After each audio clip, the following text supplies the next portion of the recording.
വീണ്ടും എറണാകുളം കണയന്നൂർ താലൂക്ക് ഓഫീസിന് മുന്നിലെ പ്രതിഷേധത്തിലേക്ക് പോവുകയാണ്. യുവമോർച്ചയുടെ പ്രതിഷേധം ജലപീരങ്കി പ്രയോഗം തുടരുകയാണ്. പ്രവർത്തകർ പിരിഞ്ഞു പോകാൻ തയ്യാറാകുന്നില്ല.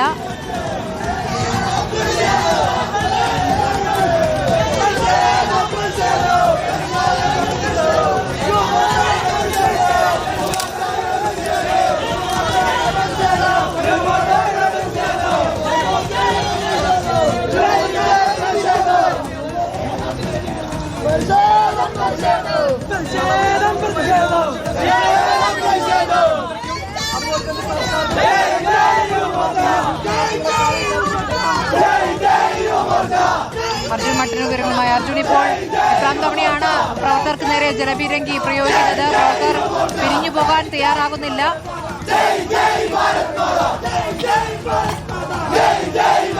സ്മൃതി, പ്രവർത്തകർ പിരിഞ്ഞുപോകാൻ തയ്യാറാകാത്തതിന് പിന്നാലെ ഇപ്പോൾ പോലീസ് ജലപീരങ്കി പ്രയോഗിച്ചിരിക്കുകയാണ്. 2 തവണ പോലീസ് ജലപീരങ്കി പ്രയോഗിച്ചു. പക്ഷേ പ്രവർത്തകർ പിരിഞ്ഞു പോകുന്നില്ല. PSC ക്രമക്കേടുമായി ബന്ധപ്പെട്ട് യുവമോർച്ചയുടെ മാർച്ച് കണയന്നൂർ താലൂക്ക് ഓഫീസിലേക്ക് നടക്കുകയാണ്.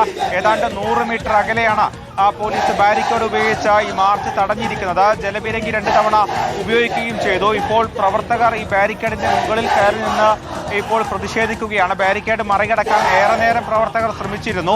പക്ഷേ അത് നടപ്പായില്ല. അതിന് പിന്നാലെ പോലീസ് ജലപീരങ്കി പ്രയോഗിക്കുകയും ചെയ്തു. ഇപ്പോഴിതാ പ്രവർത്തകർ ബാരിക്കേഡിന് മുകളിൽ കയറി നിന്നുകൊണ്ട് പ്രതിഷേധിക്കുകയാണ്. എന്തായാലും പോലീസ് വലിയ സന്നാഹം തന്നെ ഇവിടെ ഒരുക്കിയിട്ടുണ്ട്. പ്രത്യേകിച്ച് കഴിഞ്ഞ ദിവസങ്ങളിൽ മറ്റ് ജില്ലകളിൽ നടന്ന യുവമോർച്ച മാർച്ച് അത് വലിയ സംഘർഷത്തിലേക്ക് എത്തിയിരുന്നു. ഈ ഒരു സാഹചര്യത്തിൽ വലിയ കനത്ത സുരക്ഷയാണ് കണയന്നൂർ താലൂക്ക് ഓഫീസ് പരിസരത്ത് പോലീസ് ഏർപ്പെടുത്തിയിട്ടുള്ളത്. എന്തായാലും ഈ ജില്ലാ കോടതിയുടെ മുന്നിലാണ് ഇപ്പോൾ ബാരിക്കേഡ് ഉപയോഗിച്ച് മാർച്ച് തടഞ്ഞിരിക്കുന്നത്. മുഖ്യമന്ത്രിയുടെ രാജിയടക്കം ആവശ്യപ്പെട്ടുകൊണ്ടാണ് ഇപ്പോൾ യുവമോർച്ച ഈ PSC ക്രമക്കേടുമായി ബന്ധപ്പെട്ട വിഷയങ്ങൾ ഉന്നയിച്ചുകൊണ്ട് കണയന്നൂർ താലൂക്ക് ഓഫീസിലേക്ക് മാർച്ച് സംഘടിപ്പിക്കുന്നത്. സ്ത്രീകളും പുരുഷന്മാരും അടക്കമുള്ളവർ ഈ മാർച്ചിൽ പങ്കെടുക്കുന്നുണ്ട്. ഇപ്പോൾ പ്രവർത്തകർ പതാകയുമായി ഈ ബാരിക്കേഡിന് മുകളിൽ കയറി നിന്നുകൊണ്ട് മുദ്രാവാക്യം വിളിച്ച് പ്രതിഷേധിക്കുകയാണ്. സംസ്ഥാനത്തിന്റെ എല്ലാ ജില്ലകളിലും സമാനമായ രീതിയിൽ പ്രതിഷേധം യുവമോർച്ച സംഘടിപ്പിക്കുന്നുണ്ട്.